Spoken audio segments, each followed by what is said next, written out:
오늘은 손장희 보살님의 아버님인 손수봉 영가님의 기제가 있는 날입니다. 보살님 오랜만이요. 네. 서경보살은 잘 있나? 네. 안 오겠지? 올란가? 안 와? 네. 그 보현행원품에 이렇게 보면 697페이지 한번 볼까요? 이와 같이 하여 중생계가 다하고 697 중생이 업이 다하고 중생의 번뇌가 다하면, 그러니까 중생계가 다한다라는 것은 생명을 말하는 생명. 이제 사람, 동물, 천상, 아귀, 지옥 같은 생명을 말해요. 그러니까 중생계가 다한다라는 건 생명이 하나도 없어진다는 거예요. 근데 우주가 이렇게 성주 개공을 하는데 이루어지고 주할 때, 주하고 괴할 때 생명이 이제 존재하게 되는데, 그 겁의 수가 그 억년이 수십억 년이나 되는 시간이에요. 긴 시간을 말하는 건데요. 중생계가 다하고 중생이 다 없어지는 것을 말해요. 중생의 업이 다하고, 역시 이제 중생계가 다한다는 말이나 중생의 업이 다한다는 말이나 정말 긴 시간, 끝도 없는 세월을 말하는 건데, 이 중생의 업이 다한다는 것은 우리의 문제가 다 해결되는 거잖아요. 문제가 뭐 금방 한 가지 문제 해결하면 두 가지 문제가 생기는 게 우리 삶 아니에요? 근데 그런 업이 다하고 중생의 번뇌가 다하고, 이렇게 번뇌가 다할 리가 있습니까만, 그래도 번뇌가 다하고, 그렇게 다하면, 그렇게 중생의 번뇌가 다하면, 그러면 그럴 일은 없을 거예요. 그렇지만 그렇게 되면 나의 예배하고 공경함도 다하려니와. 여러분들이 지심정례 공양, 지신기명례, 조성예불을 하고 사시불공을 해요. 때로는 그게 지겨워. 그렇잖아. 때로는 지겨울 수 있어요. 출가해서 19배 출가해가지고 30여 년, 40년을 계속 지심기명례, 지심정례 하면 지겹겠어요? 안 지겹겠어요? 지겨울 때도 있는 거잖아요. 근데 지겨워서는 안 되겠죠? 지겨워서 이게 바로 이제 왜 어떻게 하면 안 지겨울 수 있냐? 어떻게 하면 안 지겨울 수 있냐면 원력을 세우는 거죠. 원력을. 바로 여기 나와 있는 허공계가 다하고 중생계가 다하고 중생의 원이 다하고 중생의 번뇌가 다하면 나의 이 원도 다하려니와. 그러잖아요.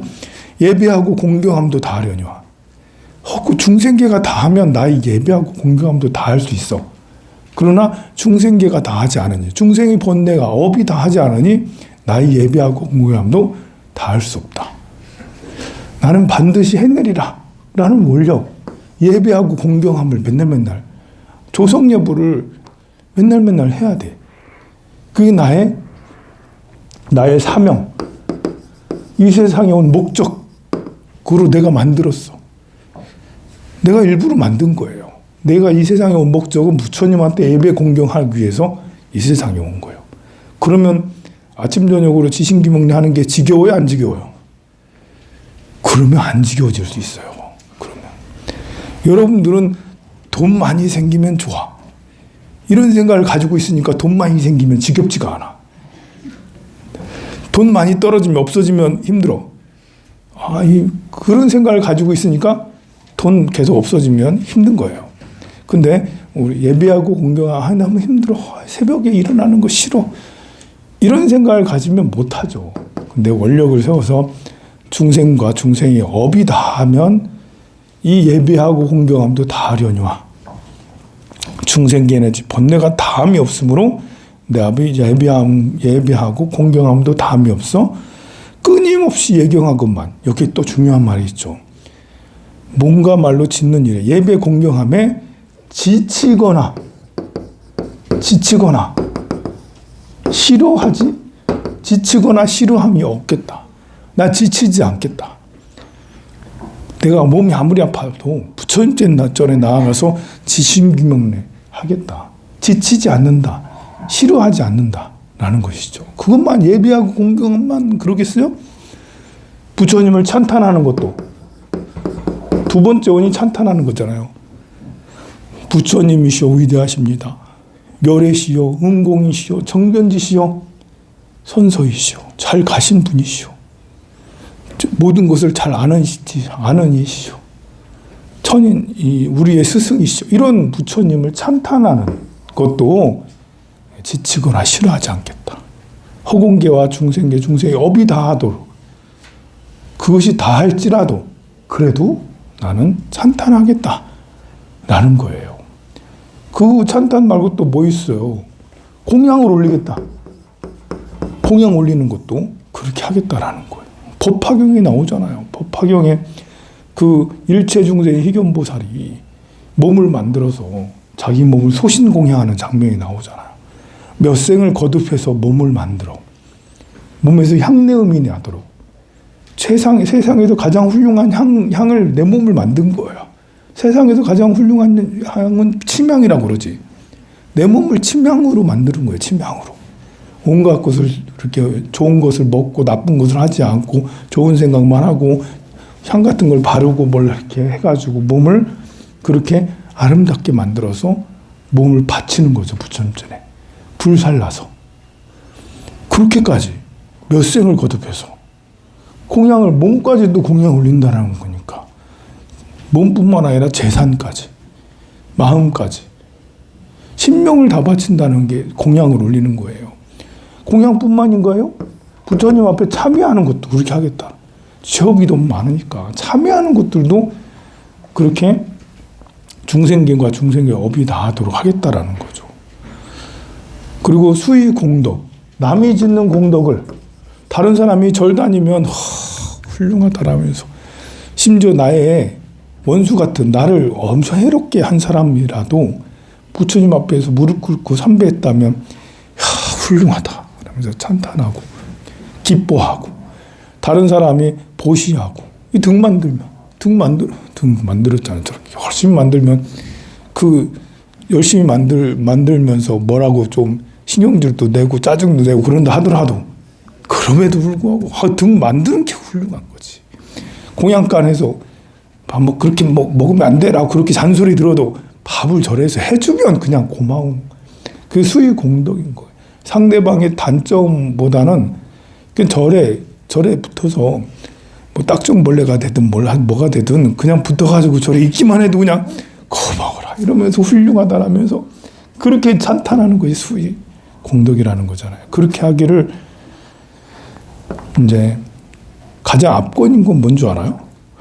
이 보현행품을 읽을 때마다 이 독송할 때마다 이 부분을 보면 세상에 어떻게 이렇게까지 할 수가 있나 하는 게 있죠. 어떤 부분이냐면 부처님 전에 공양 올릴 때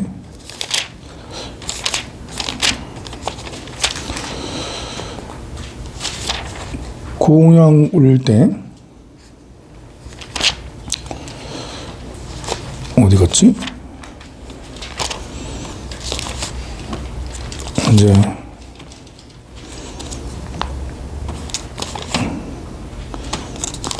어디 있나?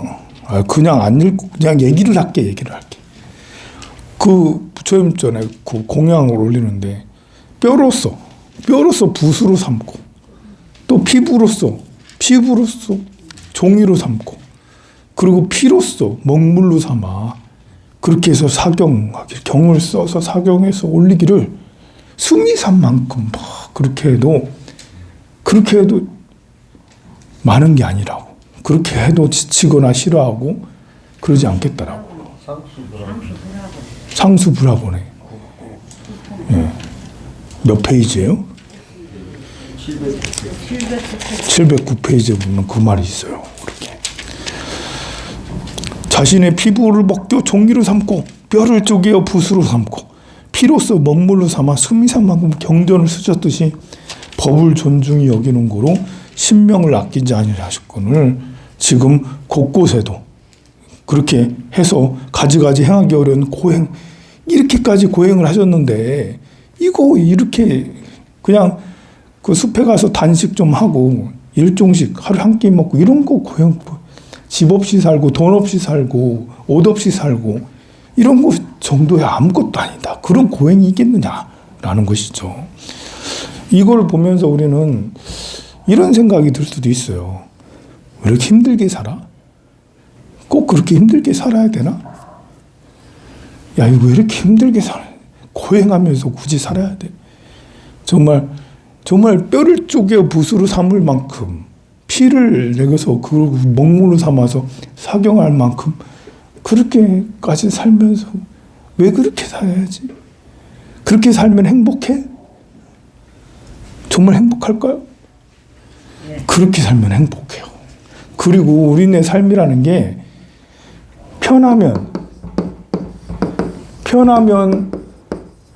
행복할 거라는 이 생각은 착각이에요. 착각이에요.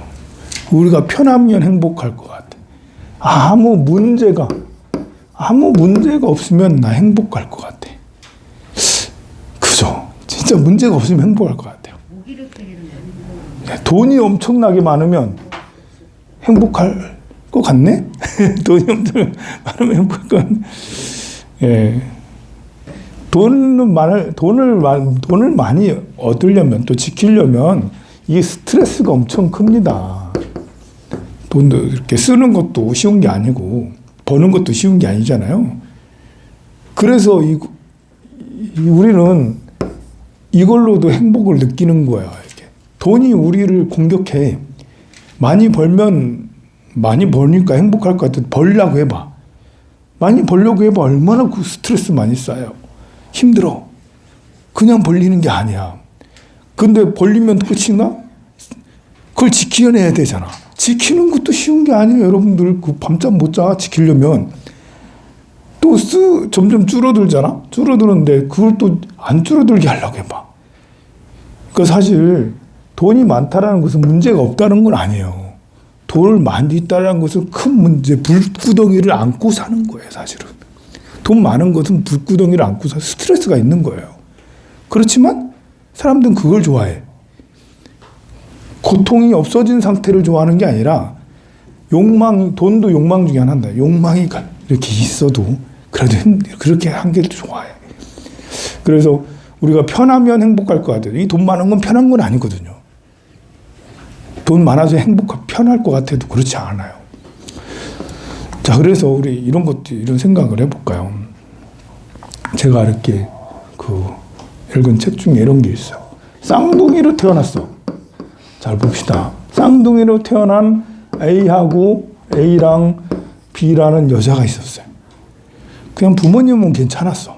근데 A가 결혼한 남자, B가 결혼한 남자는 극과 극이었어. 남편 복이 다른 거지. 쌍둥이도 그럴 수가 있어요. 아무리 쌍둥이라 해도 이 태어나는 생년, 제가 이제 역학을 많이 공부해 보잖아요. 쌍둥이라 해도 쌍둥이라 해서 운명이 똑같은 게 아니에요. 누굴 만나냐가 참 중요해요. 근데 남자를 만났는데 이 남자는 이 개차반 남자를 만났어. 평상시에는 착해. 근데 술만 마시면 다 때려 부시는 남자 있잖아. 처음에는 조금 때려 부시다가 나중에 많이 때려 부시고 심지어는 여자를 폭행해. 여자를 맨날 때려. 술만 마시면. 나중에 집까지 나가. 여기 남매가 있어요. 이 남매 학교도 제대로 못 나고 자기 아들이 있는데 이 아들은 나중에 학교 다닐 때 이제 자식복이라는 게 또 달라. 학교 다니면서 내 사고 치더니 나중에는 군대 갔다 와서 감옥 가. 살인 미수로.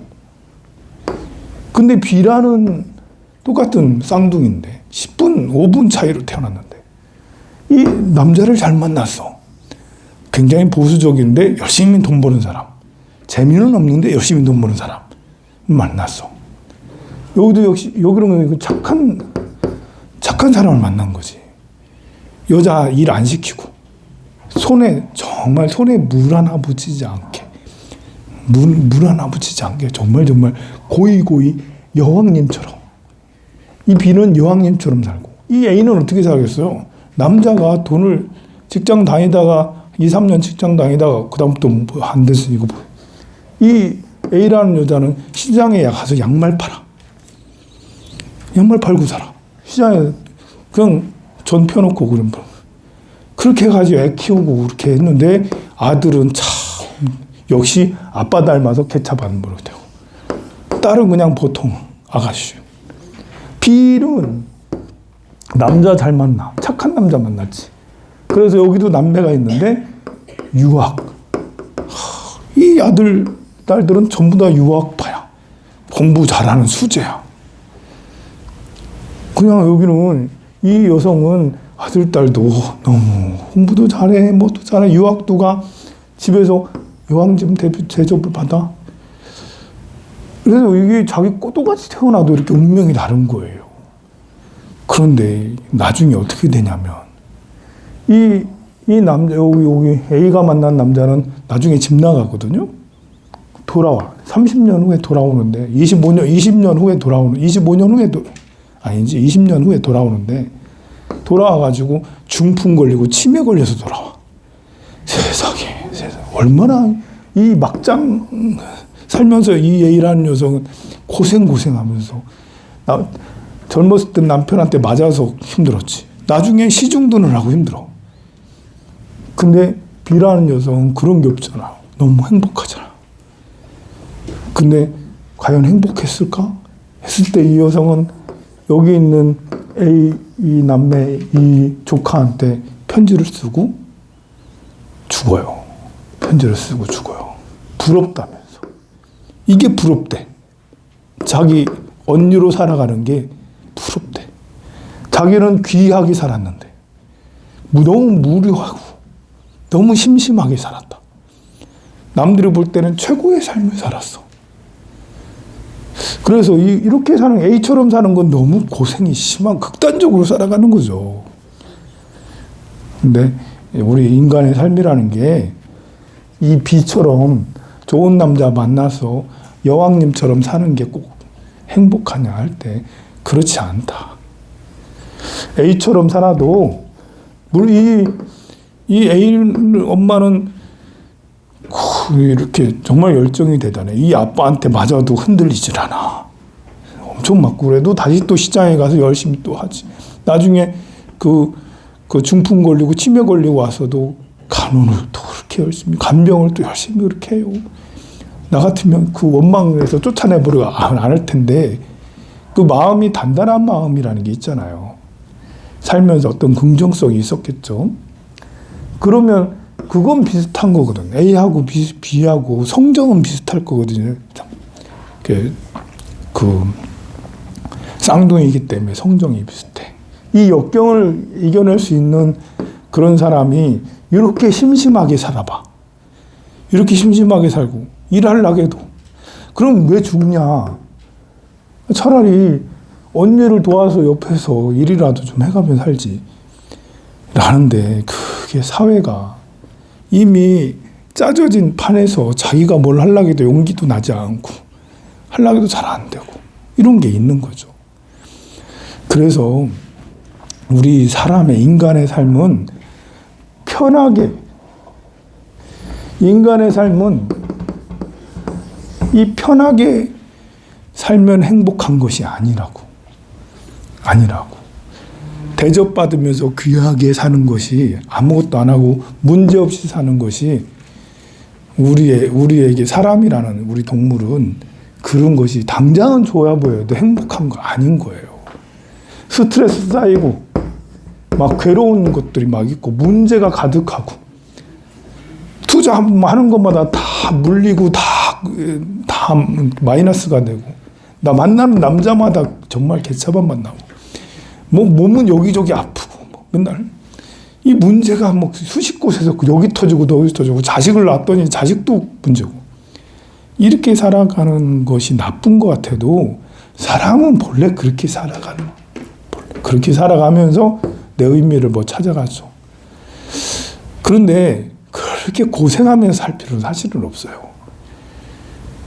여기에 보현행원품에처럼 이렇게 내가 스스로 고행을 하면서 살아가는 게 더 의미 있고 좋아요.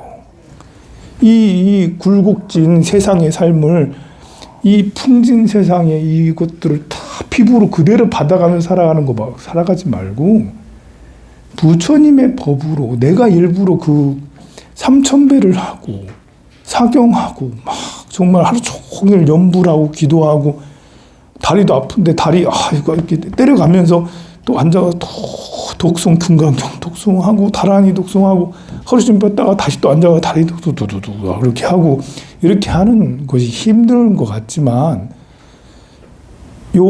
이 풍진 세상에 새 팔을 맞아가면서 살아가는 A처럼 그렇게 사는 거랑 다르지 않아요.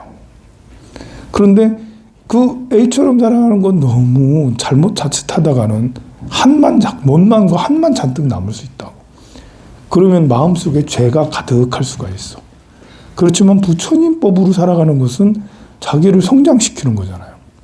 고행하면서 난행, 고행, 보살행 늘 봉사도 하고 법당 봉사도 하고 다란이도 열심히 하고 막 미친 듯이 막 기도하고 수행하고 이것이 나쁜 것 같아도 훨씬 더 보람차고 행복할 수 있어요. 나이가 먹어도 열심히 내 몸이 아직은 내가 손이 살아있고 의식이 있는 한 그래도 열심히 연불해야지. 남아미타불 계속 그렇게 하는 것이 더 행복한 거다. 그냥 아무것도 안 하고 그냥 편하게 텔레비 보면서 편하게 있으면 좋을 것 같아도 그건 행복한 것이 아니라는 것이죠. 우리 돌아가신 손수봉 영가님도 새로 어딘가에 태어나서 계시겠지만 그래도 오늘 따님이 열심히 기절하고 또 그렇게 또 천도를 해주신다니 또 어딘가 계시다가 이쪽으로 오셔가지고 부처님 연부를 듣고 거기에서 꼭 반드시 큰 깨달음을 이루시기 바랍니다. 그러면 기제를 모시도록 하겠습니다.